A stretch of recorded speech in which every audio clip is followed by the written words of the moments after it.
ఆయన నన్ను కొన్ని విషయాలు అడిగారు. బాబు, నేను సంస్కృతంతో మాట్లాడను, తెలుగు భాషతో మాట్లాడతాను. సంస్కృతం భాష మాట్లాడేటటువంటి పండితులతో మాట్లాడుకోండి, దాన్ని వివరించే అర్థం కాదు. నేను ఆచరణతో కూడినటువంటి మాటలే నేను చెప్తాను, తాను ఆచరించి చేస్తాను, నేను ఆచరించి నా బిడ్డల చేత ఆచరింప చేస్తానని వినయపూర్వకంగా అతనికి చెప్పవలసి వచ్చింది. అతడు పండితుడు. కాబట్టి విషయం ఏమిటంటే, ఇంతకీ నేను చెప్పడం, దేవనాగరిక లిపిలో వ్రాయబడినటువంటివి ఇందులో ఉన్నవి.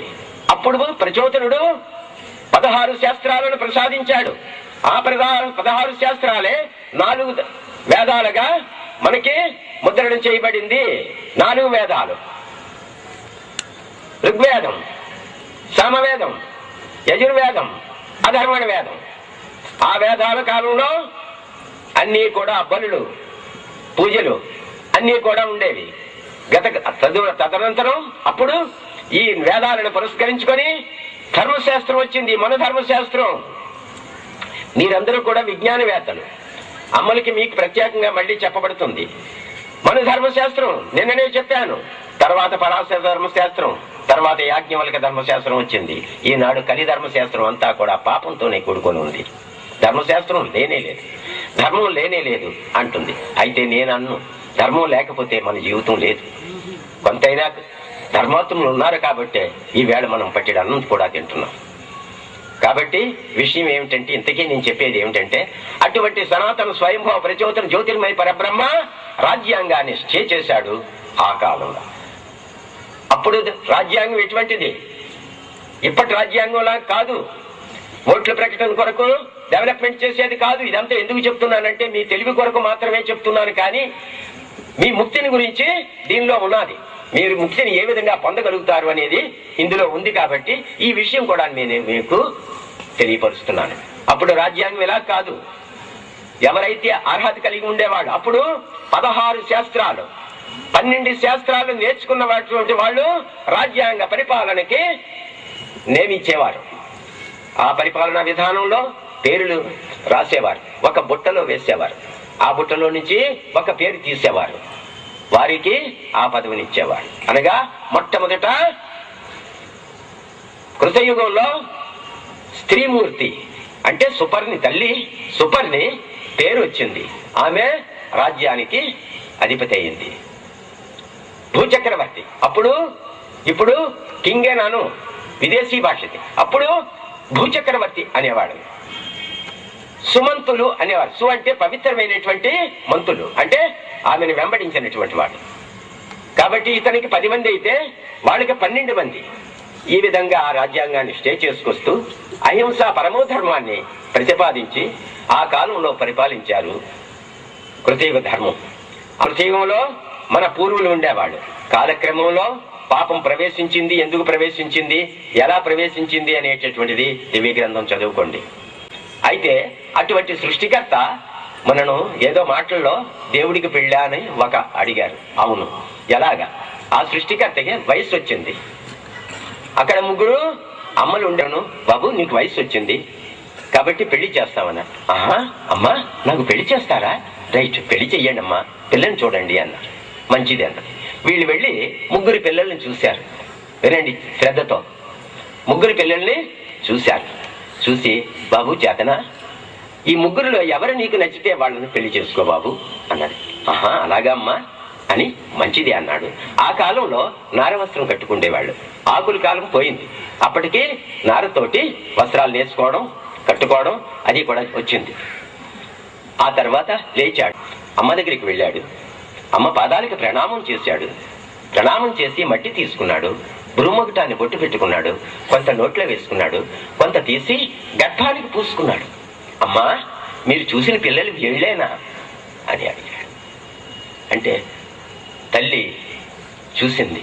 అక్కడ చూసి వచ్చినటువంటి 3 తల్లులు కూడా చూశారు. ఏమిటి తన గర్భంలో 3 కనిపిస్తున్నారే అని చెప్పేసి అన్నాడు. వీళ్ళేనా అమ్మ నాకు పిల్లలు, నాకు పెళ్లి చేయమంటావా, చేస్తున్నారా? ఇందులో ఎవరిని నేను పెళ్లి చేసుకుంటేని అని అడిగాడు. అడిగితే వెంటనే తల్లి ప్రణామం చేసింది. అంతవరకు కూడా తాను కూడా నా కుమారుడే అనుకుంది. ఆ గర్భంలో ఆ 3 చూసిన తర్వాత ఆ 3 కూడా టీవీలో మనం చూస్తున్నామే, అలాగనే ఆ ముగ్గురు పిల్లలు కూడా అదృశ్యమైపోయారు. కానీ ఒక పిల్ల మాత్రం ఉంది. ఆ పిల్లవాడిలో ఈ ప్రచోదనుడికి ప్రతిరూపంగా ఈ ప్రచోదనుడు చిన్నప్పుడు ఏ విధంగా పాలు త్రాగేవాడో వాడి తల్లి వాడిలో ఈ ప్రచోదనుడు పాలు త్రాగుతున్నట్టు ఆ పిల్లలు వాళ్ళందరూ కూడా చూశారనమాట. అమ్మా, ఈ తల్లి గర్భంలో నుంచి నేను పుట్టి ఆ తల్లిని నేను ప్రేమించి కామించి నా తల్లి అని నమస్కారం చేశాడు ఆ తల్లికి. అతడు సృష్టికర్తకి మనం అందరం కూడా సంతానం. అతనికి భార్యలు లేరు, కృష్ణుడికి పెళ్ళాలు కాదు, క్రీస్తుకు పెళ్ళాలు కాదు, బుద్ధుడికి పెళ్ళాలు కాదు. ప్రకృతి సంబంధమైనటువంటి విషయాల్లో వాళ్ళకి మనం పెళ్ళాలుగా కథలు అల్లి మనం భజన చేస్తున్నాము. కృష్ణ పరమాత్ముడు అంటే స్వయంభవుడు, స్వయం ప్రకాశం. రామచంద్రుడు అంటే స్వయంభవుడు, స్వయం ప్రకాశం. నీలిమేఘ ఛాయా స్వరూపులు, అవతారమూర్తులు. వాళ్ళు మనకి జ్ఞానోపదేశం చేయడానికి, మన పాపాలను స్వీకరించి మనకు పవిత్రమైనటువంటి జన్మరాహిత్యాన్ని ప్రసాదించడానికి పుట్టినటువంటి జ్ఞానమూర్తులు. అంతేకాని భార్యలను కట్టకండి. అపవిత్రమైనటువంటి సంకల్పాలు దివ్యమూర్తుల్లో ఉండవు. సనాతన స్వయంభవ ప్రచోదన జ్యోతిర్మయ పరబ్రహ్మ, అతని పేరు నేను చేతుడు అంటాను. ఎప్పుడు పిలిచిన గ్రంథం చదివేటప్పుడు, ధ్యానం చేసేటప్పుడు, ఓ చేతుడా ఇక్కడ కష్టంగా ఉంది, వాళ్ళని చూడకూడదా, నువ్వెందుకు పుట్టించావయ్యా అని నేను కూడా అప్పుడప్పుడు చెప్తూ ఉంటాను. కాబట్టి విషయం ఏమిటంటే, ఎప్పుడు మన భారతదేశం అశాంతికి నుంచి అంటే ప్రశాంతిని పొందాలి అంటే ప్రతి గృహంలో కూడా మాతృపూజ ఎప్పుడైతే జరుగుతుందో, ప్రతి గృహంలో కూడా తమ సంతానానికి జ్ఞానోపదేశం తల్లిదండ్రులు ఎప్పుడు జ్ఞానోపదేశం ఇస్తారో, ఎప్పుడైతే భార్యలు భర్తలకి అనుగుణ్యంగా జీవిస్తారో, పతిని ద్వేషించి దూషించినటువంటి స్త్రీ సతిని గౌరవింపనేటువంటి పురుషుడు సింహము నోటబడ్డ కుందేలు వలె నరక కోపమున పడి నలిగిపోవునని నిన్న కాక మొన్న నేను ఈ విషయం తెలియపరిచాను. కాబట్టి సతిని సంరక్షించుకోవాల్సినట్టే ధర్మం పతికి ఉంది, పతిని సంరక్షించుకోవాల్సినటువంటి ధర్మం సతికి ఉంది. ఈ ఇరువురు కూడా కలిసి మన బిడ్డలని సాకాలి. ఆ బిడ్డలకి అహింసా పరమోధర్మం యొక్క ఔన్నత్యాన్ని ప్రబోధం చెయ్యాలి. చెప్పితే వినటం లేదు నా కుర్రాడు అని చెప్పడం కాదు. దీనికి కారణం మన కర్మయోగం. మన కర్మయోగంలో మన అభ్యాసాలు ఎటువంటివి, మన అభ్యాసాలు ఎటువంటి ఒక్కసారి ఆలోచించండి. దురభ్యాసాల నుంచి మనం విమోచన పొందనంత వరకు దుఃఖం నుంచి మనం విమోచన పొందలేము. కాబట్టి వీలైనంత వరకు మనం దురభ్యాసాలకి దూరంగా ఉండాలి. ఒక దుష్టుని యొక్క దుస్సంకల్పమును బట్టి, మరికోసారి చెప్తున్నాను చూడండి, నేను గట్టిగా చెప్తున్నాను కానీ ప్రేమతోనే చెప్తున్నాను, అంటే వినబడాలని చెప్పేసి.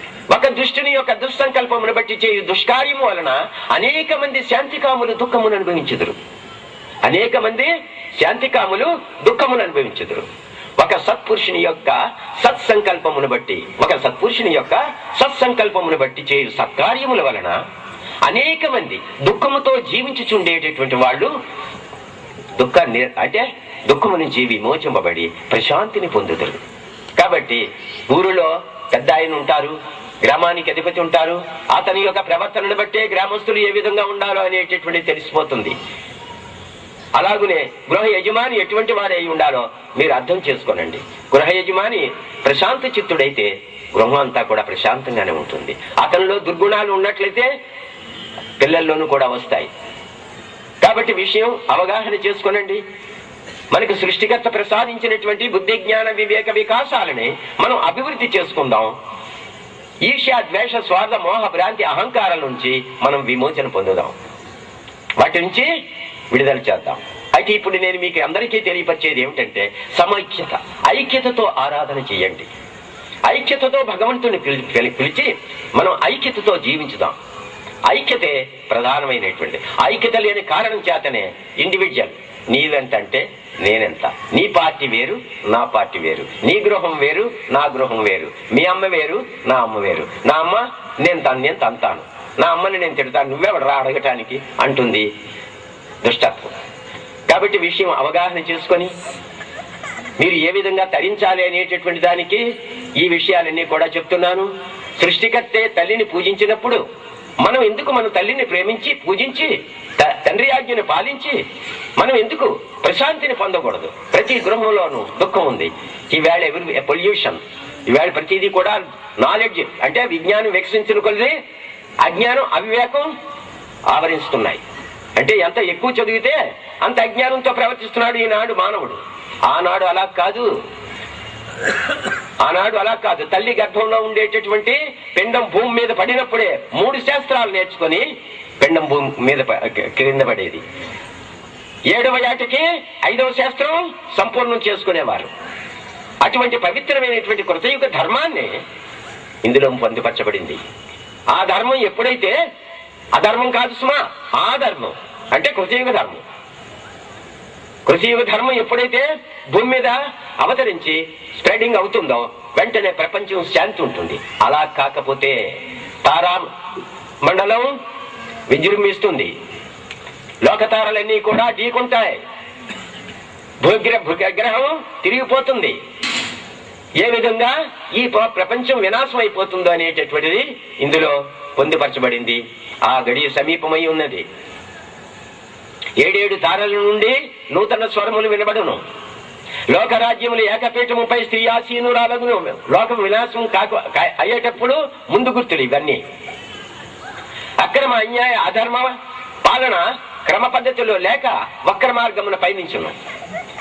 నీతి అవినీతిగాను, సత్యము అసత్యముగాను, ధర్మము అధర్మముగాను గోచరించును. ఏది ధర్మమో ఏది అధర్మమో ఎవరికి కూడా తెలియని రీతిగా ఈ ప్రపంచం తయారవుతుంది.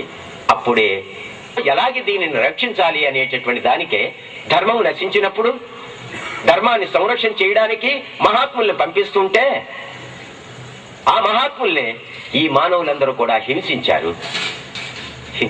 అంటే రక్తాలు కార్పించారు, షూట్ చేశారు, కాల్చారు, చంపుతున్నారు. కాబట్టి మహాత్ములు చంపినప్పుడు వారు ఏమంటారు? శపించాలి. కానీ శపించలేదు. సృష్టికర్త పంపించిన నువ్వు ఎందు గురించి నీవు వాళ్ళ తాలూకు పాపాలను స్వీకరించు, వాళ్ళకి ప్రేమని ప్రసాదించు, ఐక్యత ప్రేమని స్థిరించే. కారణం ఏమిటంటే మరి సృష్టికర్తే అన్నిటికీ కూడా కారణం కదా. నేను అడిగారు, శివుని ఆజ్ఞ లేకపోతే చీమ కూడా కొట్టదు అని చెప్పేసేసి నన్ను అడిగారు. అవును, నిజమే. శివుని ఆజ్ఞ లేకపోతే చీమ కొట్టదు. నీ సంస్కారాలు అనేటటువంటి చీమ రూపంలో వచ్చి నిన్ను కొడుతున్నాయి. సృష్టికర్త జ్ఞానాన్ని ప్రసాదించాడు, కానీ జ్ఞానానికి భిన్నంగా నీవు జీవిస్తున్నావు. కథలు మనకి ఎన్నో ఉన్నాయి. అన్నం పెట్టినప్పుడు దేవుడే అన్నం పెడతాడు, పార్వతి పట్లం కట్టుకొని లోపల దాచుకొని ఉన్నది కొన్ని చీమల్ని, దానికి అన్నం ఎలా పెడతారని ఇలాంటి కథలు ఎన్నెన్నో ఉన్నాయి. నేను అలా కథలు చెప్పడానికి నేను రాలేదు, కానీ ఉన్న విషయాన్ని మీకు వ్యక్తం చేసి ఈ జన్మ నుంచి మీరు విమోచన పొందాలనేటటువంటి దానికి నేను తెలియపరుస్తున్నాను.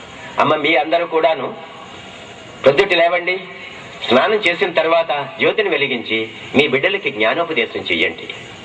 ఇది దేవుని యొక్క ఆదేశం. ఆ బిడ్డలకి ఆదేశం అంటే ఒక్క విషయం ఇంత పబ్లిక్ లో నేను చెప్పేది, మనం తినేటటువంటి ఆహారమే మన అజ్ఞానానికి కారణం. మనం తినేటటువంటి ఆహారమే ఈర్ష్య, ద్వేష, స్వార్థ, మోహ, భ్రాంతి, అహంకారాలకు కారణం. మనం తినేటటువంటి పదార్థమే రజోగుణ తత్వానికి కారణం. ఆ రజోగుణమే దుఃఖానికి గల కారణం. కాబట్టి వీలైనంత వరకు కూడా సాత్వికాహారంతో మనం సాత్విక గుణ లక్షణాలు కలిగేటట్టు మీరు జీవించండి. అహింస పరమోధర్మం అంటే సాత్విక లక్షణం. రజోగుణం మధ్యవర్తిత్వం, ఉద్రేకం. తమోగుణం బుద్ధిహీనత. అంటే సత్వరజ తమో గుణాల్లోకి వచ్చి చెప్తున్నాను. మనలో ఉండేటటువంటి సత్వరజ తమో గుణాలే మన జీవన ప్రమాణంలో సుఖ దుఃఖాలకు కారణమవుతున్నాయి. కాబట్టి ఈ విషయాలన్నింటినీ కూడా మన వాళ్ళు చెప్పే ఉంటారు. మూలాధారం నుంచి షట్చక్రాలను ఛేదించుకొని పరమేశ్వరునిలో చేరిపోవాలని ఎన్నెన్నో చెప్తూ ఉంటారు. మీరు ఎవరైనా మూలాధారాన్ని ఛేదించి నేను పరమేశ్వరునిలో చేరానని ఎవరైనా ఒక్కరు సాక్ష్యం ఇవ్వండి. ఇందులో ఇంతమంది ఉన్నారు, ధ్యానం చేస్తున్నారు, మనసు నిలకడలేదే. తెలుసుకుంటే మానవుల యొక్క జీవితం నవ్వులాట, తెలియకపోతే దుర్భర బాధ. ఒక్కసారి అధిగమించిన వానికి నిత్యశాంతి. మార్గంలో నడుస్తూ ఉండే పాందులకు జీవితం ఒక పరీక్ష. అంతా తెలుసుకుని అనుకొని అజ్ఞాన అవివేకములతో జీవించడం కన్నా బుద్ధి జ్ఞాన వివేక వికాసములతో పెద్దలు చెప్పినటువంటి విషయాలని మనం గ్రహించుకొని చూడండి. ఒక్కొక్క మతస్థులు ప్రతి ఆదివారం కూడా ఆలయానికి పోయి జ్ఞానోపదేశాలు విని వాళ్ళు ఆచరిస్తున్నారు. సుఖంగా బ్రతుకుతున్నారు. మనం మన ఇష్టం వచ్చినప్పుడు వెళుతున్నాం. ఐక్యతతో ఆరాధన చేయడం నేర్చుకోనండి. అది నేర్పిస్తుంది దివ్య గ్రంథం. ఆనాడు ఐక్యతతో ఆరాధన చేసి పరమేశ్వరుని పిలిచినప్పుడు ప్రచోదన జ్యోతిర్మయ పరబ్రహ్మ ఆ ప్రాంతాన్ని కాంతివంతం చేసేవాడు. ఆ కాంతివంతంలో ఆరాధనలో ధ్యానం ఏ విధంగా చేసేవారో, ఆ ధ్యానంలో వారు ఏ విధంగా తరించేవారో ఇదంతా కూడా దివ్య గ్రంథంలో పొందుపరచడం జరిగింది. నేను క్లుప్తంగానే ఈ విషయాలు చెప్తున్నాను. మాట్లాడితే దివ్య గ్రంథం ఎందు గురించి అంటే గ్రంథం అంతా కూడా అంతా చెప్పడం చాలా కష్టం కదా ఒక దినం. ఈవేళ నేను చెప్పేటటువంటి విషయం ఏమిటంటే అహింస పరమో ధర్మాన్ని అన్వేషిస్తూ మాతృపూజలు ఏ గృహంలో అయితే మాతృపూజ జరుగుతూ ఉంటుందో ఆ గృహానికి నేను ఆశీర్వాదం చేస్తూ ఉంటాను. ఆ బిడ్డలు నేను పోషించుకుంటూ ఉంటాను. ఎవరైతే సతిపతుల ఐక్యతతో ఎక్కడైతే జీవిస్తూ ఉంటారో అక్కడ ప్రశాంతిని స్థిరం చేస్తూ ఉంటారు. మిమ్మల్ని మీరు సంరక్షించుకోవడానికి కాదు. ఐహిక సుఖ సంతోష భోగభాగ్య ఐశ్వర్య ఆనందాలు ఇప్పుడు కూడా మనకి తోడుగా ఉండవు. ఆటలతో బాల్యం అయిపోయింది. నిన్న చెప్పాను, మొన్న కూడా చెప్పాను, ఇది 3వ దినం జ్ఞాపకం చేస్తున్నాను. ఆటలతో బాల్యము, ఆనందముతో యవ్వనము, కోరికలతో కౌమారము గతించిపోతుంది. మృత్యువుతో వృద్ధాప్యం గతించిపోతుంది. ఇక లేదు. రిక్తహస్తములతో వచ్చినటువంటి మానవుడు, ప్రతి మానవుడు రిక్తుడే పోతాడు. కాబట్టి మీరు చేసుకున్నటువంటి దాన ధర్మ సత్కారములు తప్ప మీ వెంట వచ్చేటటువంటివి ఏవీ లేవు. అందుచేతనే ఆఖరుని నేను హెచ్చరిస్తున్నాను. ఈ విషయం మృత్యువు నీడవలే వెంబడించుచున్నది. శ్మశానము కాచుకొని ఉన్నది. కాష్టము వేచి ఉన్నది. ఓ మానవుడా, నీవు వయసు పెరిగిన వాడవని తలుచుతున్నావు, కానీ నీ వయసు తరుగుతున్నదని నేను నిరీక్షిస్తున్నాను నీ కోసం అని మృత్యువు హెచ్చరిస్తుంది ఇందులో. అలాగునే సత్యమైనటువంటి దైవత్వాన్ని గురించి, సత్యమైన ప్రేమ దుఃఖపూరితమైనది. అమ్మ అందరూ వినండి, సత్యమైన ప్రేమ దుఃఖపూరితమైనది. అది సువిశాల ప్రపంచముల కన్నా మిన్నయ్య ఉన్నది. దానిని గ్రహించుకుని వారు అనేకులలో ఏ కొందరో. ఆ ప్రేమే ఆ సృష్టికర్త యొక్క నిజస్వరూపం. నిన్ననే చెప్పాను కొన్ని విషయాలు. కాబట్టి విషయాన్ని అవగాహన చేసుకొని ప్రేమతో మీ సంతానాలను సంరక్షించుకుంటూ మీ జీవితాలను కాపాడుకుంటూ నేను 2 విధాలుగా మీకు తెలియపరుస్తున్నాను. మరికొకసారి హెచ్చరిస్తున్నాను. ఈవేళతో ముగింపు అయిపోతుంది. ప్రతిదినం కాలేజీకి వెళతాము. ఒకే లెసన్ 10 రోజుల వరకు కూడా నేర్చుకున్నప్పటికీ కూడా మన బుర్రలో ఉండదు. మనం వీ కాంట్ డూ ఇట్ అంటే వీ కాంట్ లెర్న్. కాబట్టి ఇది 3వ దినం. ఈ విషయం మళ్ళీ జ్ఞాపకం చేస్తున్నాను మీ అందరికీ. పక్షికి 2 రెక్కలు, నింగికి నేలకు ఆధారమై ఉన్నట్లు ఆధ్యాత్మిక భౌతిక విజ్ఞానములు 2ను మానవులకు జీవిత పరమార్థములై ఉన్నవి. ఇందు ఏ ఒక్కటి లేకున్నాను ఒంటి రెక్క పక్షి జీవితం కుంటిబడినట్లే మానవుల యొక్క మన జీవితం కూడా కుంటిబడుతుంది. కాబట్టి విషయం అవగాహన చేసుకోవడానికి మీకు ఈ మాటలు నేను చెప్తున్నాను. మరికోసారి ఆటలతో బాల్యం అయిపోయింది, ఆనందంతో యవ్వనం అయిపోయింది, కోరికలతో కౌమారం అయిపోయింది, మృత్యువుతో వృద్ధాప్యం అయిపోతుంది. మర్చిపోవద్దు. కపవాత పైత్యములు కంఠాన్ని బిగించినప్పుడు, నరాలు స్తంభించినప్పుడు, చెవులు మందగించినప్పుడు, కనుదృష్టి పొర బంధించినప్పుడు, రెప్పలు పడినప్పుడు మనం భగవంతుడిని ప్రార్థన చేద్దామంటే చేతులు రావు. సంకల్పం చేద్దామన్నా పెదవులు మాట్లాడలేవు. కంటితో చూద్దామంటే కళ్ళు మూసుకో. కాబట్టి విషయం అవగాహన చేసుకోనండి. నేను చెప్పేది ఏమిటంటే మీ అందరికీ కూడా జ్యోతిని వెలిగించుకోనండి. అది కాయలు అడగలేదు, పళ్ళు అడగలేదు, ఏవి అడగలేదు. నేను నిన్న చెప్పాను ఫలం పుష్పం అని తోయం అని చెప్పేస్తానంటే నిన్ననే చెప్పాను కూడా. నేను చెప్పాను ఏమిటంటే శరీర పవిత్రమైనటువంటి దేహంతో మనం ఆలయంలోకి వెళదాం. పవిత్ర హృదయంతో అంటే బుద్ధి జ్ఞాన వివేక వికాసాలతో భగవంతుడిని ప్రార్థన చేద్దాం.